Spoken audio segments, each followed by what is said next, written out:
सुप्रभात प्रिय विद्यार्थियों। आप गलता लोहा चैप्टर जो पढ़ रहे हैं बेटा, इसमें आप देखते हैं कि किस प्रकार से जो लोहार का काम करने वाला धनराम है वह मोहन का कितना आदर करता है। और एक बार मोहन जो लंबी बेंत वाली दराती लेकर खेत के किनारे पर उगी हुई झाड़ियों को काटने के लिए घर से निकल पड़ा। उनके पिता मुंशीधर जी बूढ़े हो चुके थे, पुरोहिताई का काम करते थे। वह अब कार्य करने में थोड़ा बहुत जब असफल होने के कगार पे आते हैं तो एक सहायता के रूप में एक साहस कि उसकी सहायता हो सके, उसके का कुछ हाथ बटा सके, इस आशा से उसने मोहन को कुछ बातें भी बताई, समझाना भी चाहा। लेकिन धार्मिक अनुष्ठानों में तो उसका अभ्यास नहीं था, इसलिए वह खेती के काम में हाथ बटाने के इरादे से घर से निकल पड़ता है। लेकिन जैसे ही दराती की धार तेज करने के लिए वह धनराम अपने मित्र के पास, सहपाठी के पास पहुंच जाता है और वे अपने बीते हुए दिनों को, स्कूल के बीते हुए दिनों को याद करते हुए आपस में बात करते हैं। और मास्टर त्रिलोक सिंह पर वह बात आकर रुक जाती है और उसकी छड़ी का डर आज भी धनराम की मन में, दिलो दिमाग में छाया हुआ है। और मोहन जो उसका चहेता शिष्य था, वे अक्सर उनके बारे में पूछते रहते थे। वह स्कूल का ही मॉनिटर बना दिया गया था। हर सुबह जो है प्रार्थना का प्रथम स्वर जो है मोहन का ही होता था विद्यालय में। और मोहन छात्रों को देने का काम भी, कमज़ोर छात्रों को दंड देने का काम भी मोहन का ही था। धनराम भी उन छात्रों में से था जिसने मोहन के हाथों अनेक बार बेंत खाए थे। फिर भी धनराम मोहन से प्रेम करता था। मास्टर जी कहा करते थे कि एक दिन मोहन बड़ा होकर स्कूल का नाम रोशन करेगा, परंतु धनराम केवल तीसरी कक्षा तक ही पढ़ सका। और एक दिन उसे तेरह का पहाड़ा जब याद नहीं हो पाया तो उसे छड़ी से मार खानी पड़ी थी। और जब तेरह का पहाड़ा छुट्टी के समय तक भी याद नहीं हो पाया तो मास्टर सिंह ने उस पर एक जो जुबान की चाबुक चला दी थी कि तेरे दिमाग में तो लोहा भरा हुआ है, विद्या का ताप कहाँ चढ़ेगा। लेकिन धनराम के पिता गंगाराम ने उसे लोहे का काम सिखा दिया था और उसके निधन के बाद उसने सहज भाव से ही अपने पैतृक काम को संभाल लिया था। अब प्राइमरी की परीक्षा पास करते ही मोहन ने छात्रवृत्ति प्राप्त की थी और मास्टर त्रिलोक सिंह की जो भविष्यवाणी थी वो सही निकली थी।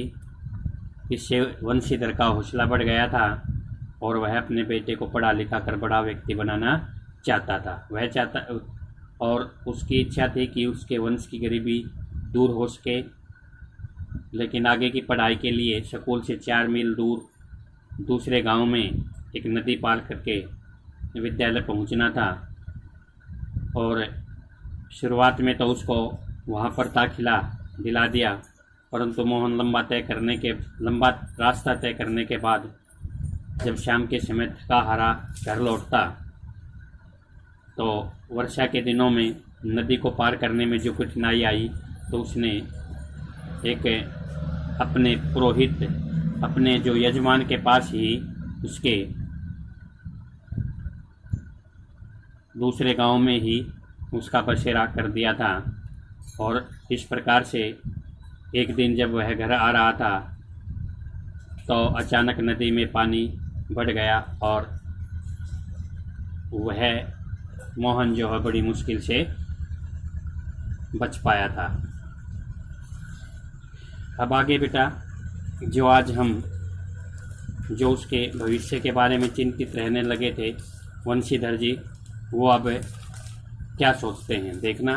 किस प्रकार से एक अपनी बिरादरी के ही व्यक्ति के झांसे में वे आ जाते हैं और किस प्रकार से मोहन का जो भविष्य है वो अंधकारमय हो जाता है। बिरादरी के एक संपन्न परिवार का युवक रमेश उन दिनों लखनऊ से छुट्टी में गांव आया हुआ था। बिरादरी जाति उसी की जाति का पुरोहिताई का जो काम करते थे, ब्राह्मण जाति से ही, उससे संपन्न परिवार का, संपन्न होता है जिसके पास सब सुख सुविधाएं हों, उसका, उस परिवार का युवक जो रमेश उन दिनों लखनऊ से छुट्टियों में गांव आया हुआ था। बातों बातों में वंशीधर ने मोहन की पढ़ाई के संबंध में उससे अपनी चिंता प्रकट की। ठीक है, वंशीधर ने मोहन की पढ़ाई के बारे में उसके सामने अपनी चिंता को बताया। उससे न केवल अपनी सहानुभूति जतलाई, उसने केवल सहानुभूति ही नहीं जतलाई बल्कि उससे सुझाव दिया कि वे मोहन को उसके साथ ही लखनऊ भेज दे। अर्थात वह मोहन को अपने साथ लखनऊ ले जाना चाहता था। घर में जहाँ 4 प्राणी हैं, एक और बढ़ जाने से कोई अंतर नहीं पड़ता, बल्कि बड़े शहर में रहकर वह अच्छी तरह पढ़ लिख सकेगा। अर्थात लखनऊ जैसे बड़े शहर में उसको पढ़ाने के लिए वो कहता है, जो रमेश उसकी बिरादरी का एक संपन्न परिवार का युवक है, तो वह उसे लखनऊ ले जाना चाहता है। वंशीधर को जैसे रमेश के रूप में साक्षात भगवान मिल गए हों। वंशीधर है वो रमेश के, जो उनकी बिरादरी का युवक है, वो मिला तो साक्षात सामने मानो उनको भगवान मिल गए हों।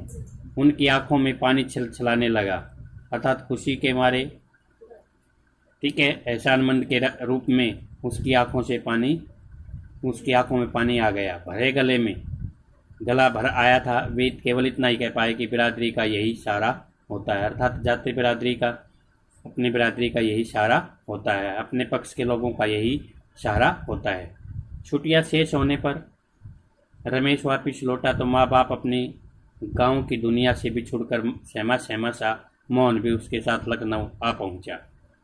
अर्थात छुट्टियां जब बाकी ख़त्म हो गई थी तो रमेश वापिस आ गया था माँ बाप और अपनी गांव की दुनिया से बिछुड़ करके। अब जो अभी तक बाहर नहीं गया था, कभी अपने माँ बाप से अलग नहीं हुआ था, अपने गांव से दूर नहीं गया था, वह थोड़ा सा सहमा सा, डरा सा लखनऊ जा पहुंचता है रमेश के साथ में।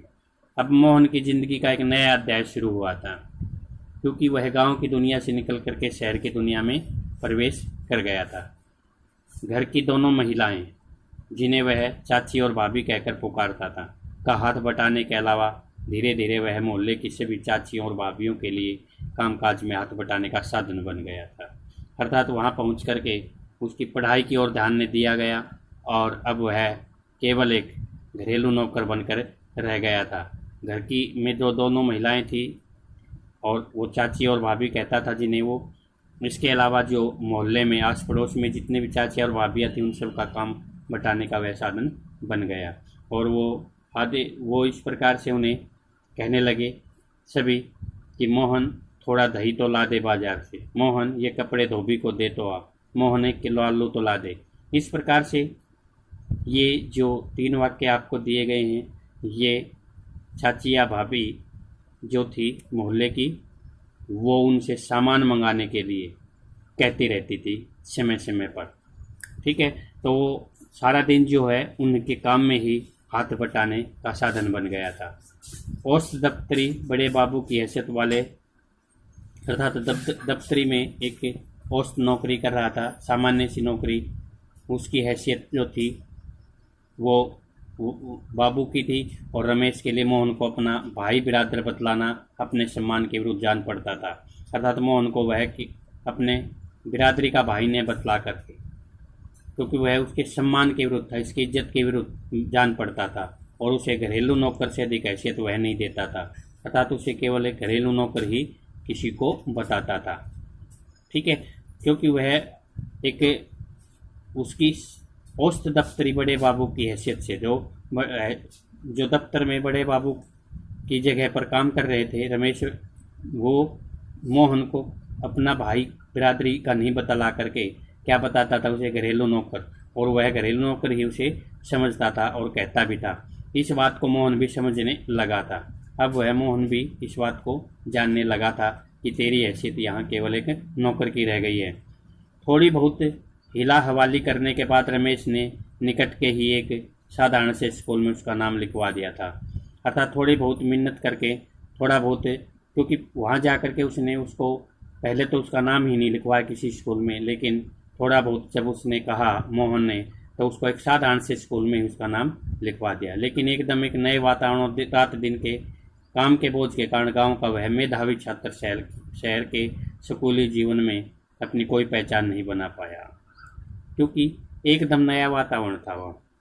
ठीक है, एक नया वातावरण उसे मिला शहर का, जो गांव से निकल कर गया था, और रात दिन काम का बोझ जो उसके ऊपर आ गया था। काम का बोझ कौन सा था बेटा?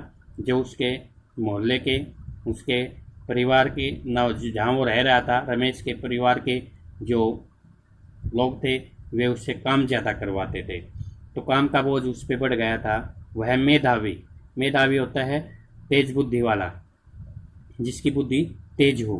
ठीक है, शहर के स्कूली जीवन में, जो शहर का स्कूली जीवन था, उसमें वह कोई पहचान नहीं बना पाया था।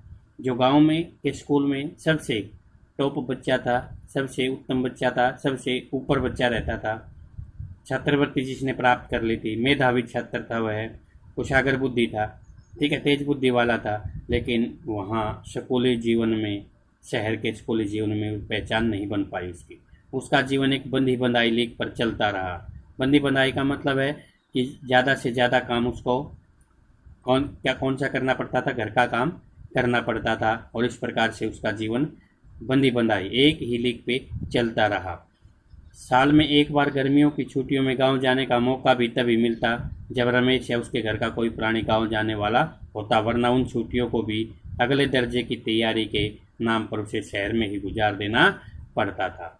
अर्थात मोहन को केवल साल भर में एक बार छुट्टियों के समय गांव जाने का मौका मिलता, और वो भी तब मिलता जब रमेश या उसके घर के का कोई भी सदस्य गांव जाने वाला होता, और अगर गांव जाने वाला नहीं होता तो छुट्टियों में भी उसे शहर में ही रहना पड़ता था। अगले दर्जे की तैयारी तो बहाना भर थी। अर्थात दर्जा क्या होता है? अगले साल के लिए, अगले सेशन के लिए। ठीक है, अगले स्तर के लिए। अगले स्तर की तो तैयारी तो एक बहाना था।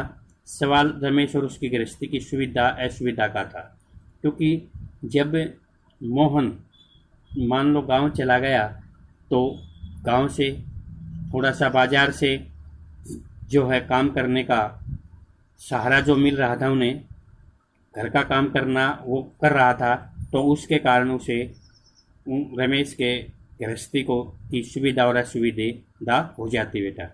ठीक है, क्योंकि उसे वो सुविधा जो मिल रही थी वो नहीं मिल पाती थी, क्योंकि वह उनके घर का सारा काम कर देता था। मोहन ने परिस्थितियों से समझौता कर लिया था। परिस्थितियाँ जो थी उसके विरुद्ध जो थी, उनसे उसने अपना समझौता कर लिया था, सामंजस्य कर लिया था, तालमेल कर लिया था, क्योंकि अब और कोई चारा भी नहीं था, क्योंकि उसके पास कोई और चारा नहीं था। घर वालों को अपनी वास्तविक स्थिति बतलाकर वह दुखी नहीं करना चाहता था। घर वालों को वह अपनी वास्तविक स्थिति नहीं बतलाना चाहता था, क्योंकि इससे उसके घर वाले दुखी होते। वंशीधर उनके सुनहरे भविष्य के सपने देख रहे थे।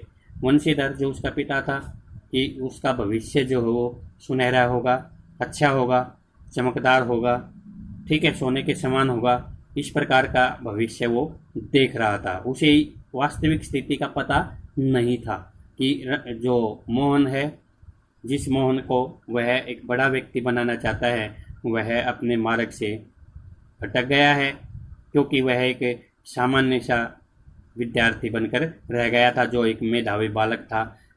कारण उसके पीछे आपने पढ़ा बेटा किस प्रकार से वो उसे, जो रमेश के परिवार के जो लोग थे या मोहल्ले के जो लोग थे, उसे एक नौकर की हैसियत से ही देखते थे। तो इस प्रकार से वंशीधर का सुनहरा भविष्य जो है वो जो का त्यों रह जाता है। 8वीं कक्षा की पढ़ाई समाप्त कर छुट्टियों में मोहन गांव आया हुआ था। जब वह लौटकर लखनऊ पहुंचा तो उसने अनुभव किया कि रमेश के परिवार के सभी लोग उस जैसे उसकी आगे की पढ़ाई के पक्ष में नहीं है। ठीक है, किस प्रकार से 8वीं की कक्षा पढ़ाई समाप्त करके छुट्टियों में मोहन गांव आया था। तब वापिस वह लखनऊ पहुंचा तो उसने महसूस कर लिया था कि रमेश के परिवार के लोग उसके आगे की पढ़ाई के पक्ष में नहीं हैं। बात घूम फिर कर जिस ओर से उठती वह उसी मुद्दे पर जरूर ख़त्म हो जाती कि हजारों लाखों BA MA मारे फिर बेकार फिर रहे हैं।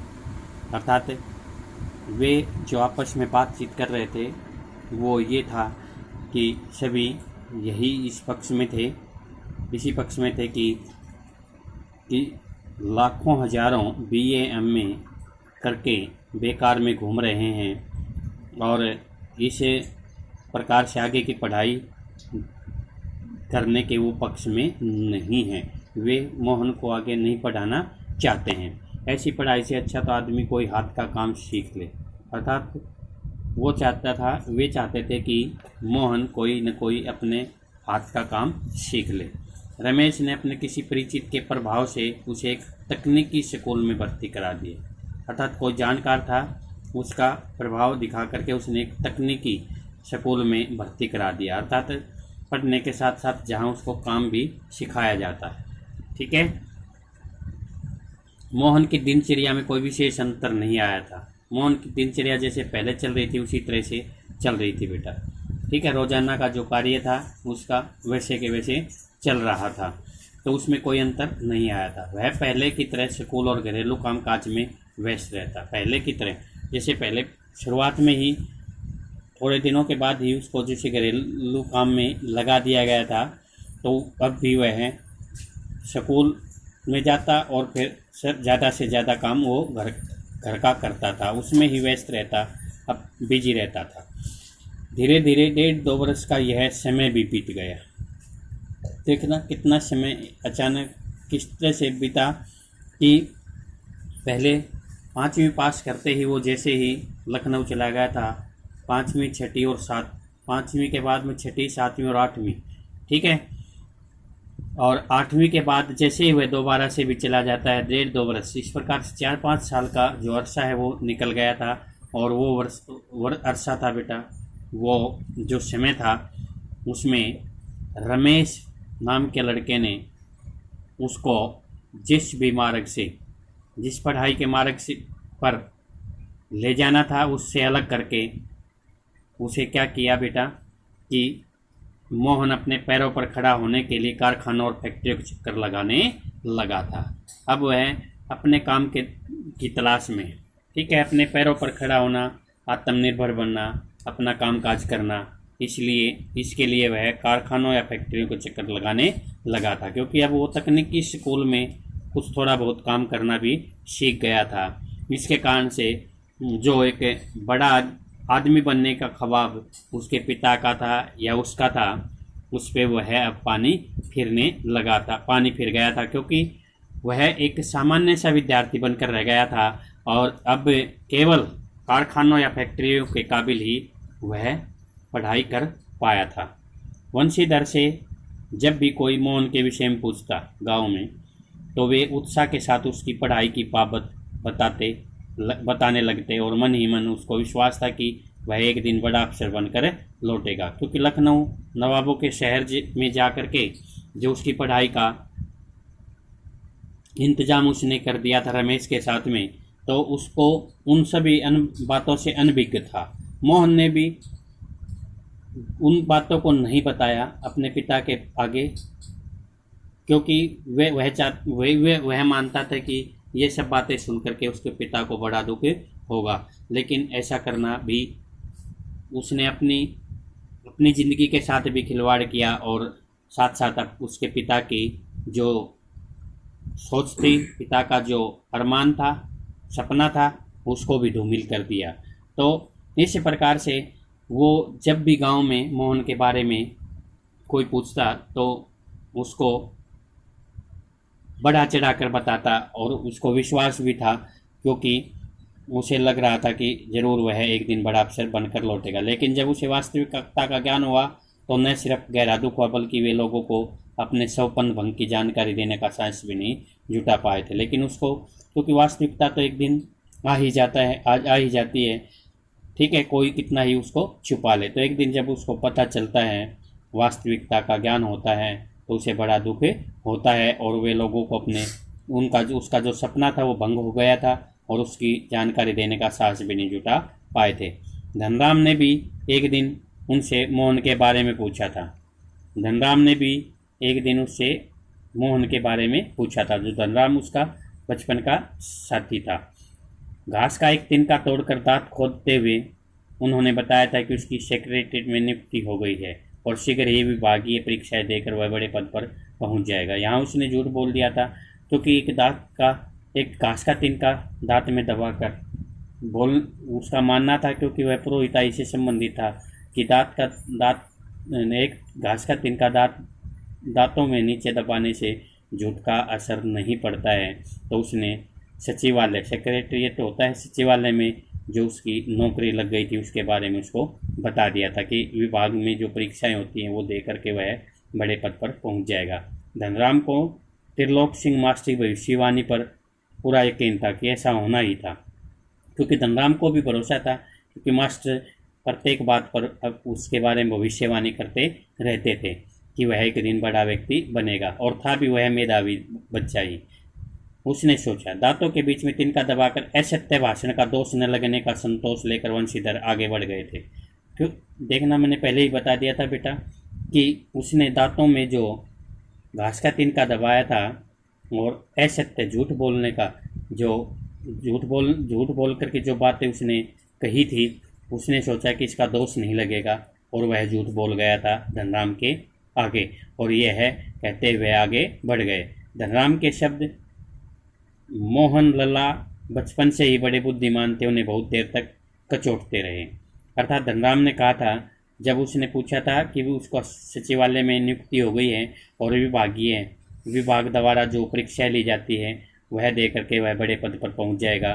तो धनराम ने कहा था कि मोहन लला जो है वो बचपन से ही बड़े बुद्धिमान थे, बड़े तेज बुद्धि के थे, उन्हें बहुत देर तक कचोटते रहे। जब ये बातें उसने कहा था, क्योंकि वो बचपन से थे तो बुद्धिमान, लेकिन अब वो झूठ बोल करके जो उसकी बुद्धिमान जो वो मेधावी बच्चा नहीं रह गया था, वो उसके मन में बार बार गूंज रहे थे, उसके दिल को कचोट रहे थे, तोड़ रहे थे। त्रिलोक सिंह मास्टर की बातों के साथ साथ बचपन से लेकर अब तक के जीवन के कई प्रसंगों पर मोहन और धनराम बातें करते रहे। त्रिलोक सिंह मास्टर की बातों से, क्योंकि अब वो बेंत के हंसवे से, क्योंकि वहाँ पर पीछे का जो बताया बेटा किस प्रकार से वंशीधर का जो सपना था वो टूट गया था। अब कहता है कि जब वे दोनों इकट्ठे होकर के बातें कर रहे हैं तो कई प्रसंगों पर, कई घटनाओं पर मोहन और धनराम बातें कर रहे हैं अब जब वो गांव आया हुआ है। तो इसी प्रकार से ये बेटा यहाँ तक जो मैंने पढ़ाया है ये पार्ट 4 हो जाएगा ना, पार्ट 4 है बेटा, और इसके आधार पे छोटे प्रश्न आपके हो चुके हैं बेटा।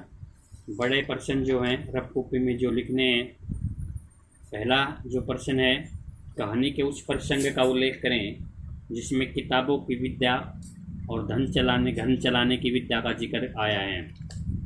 कहानी के उस प्रसंग का उल्लेख करें जिसमें किताबों की विद्या और घन चलाने की विद्या का जिक्र आया है। घन बेटा जो मोटा थोड़ा होता है उस पे, ठीक है। और दूसरा प्रश्न आप नोट करें, धनराम मोहन को अपना प्रतिद्वंदी क्यों नहीं समझता था। धनराम मोहन को अपना प्रतिद्वंदी या विरोधी क्यों नहीं समझता था, ठीक है। और तीसरा जो प्रश्न है, मास्टर त्रिलोक सिंह के किस कथन को लेखक ने जुबान की चाबुक कहा है और क्यों कहा है, ठीक है बेटा। तो ये तीनों प्रश्न आपको नोट करने हैं, अभ्यास का पहला, तीसरा और 5वां प्रश्न बेटा, ठीक है। ओके बेटा, थैंक यू।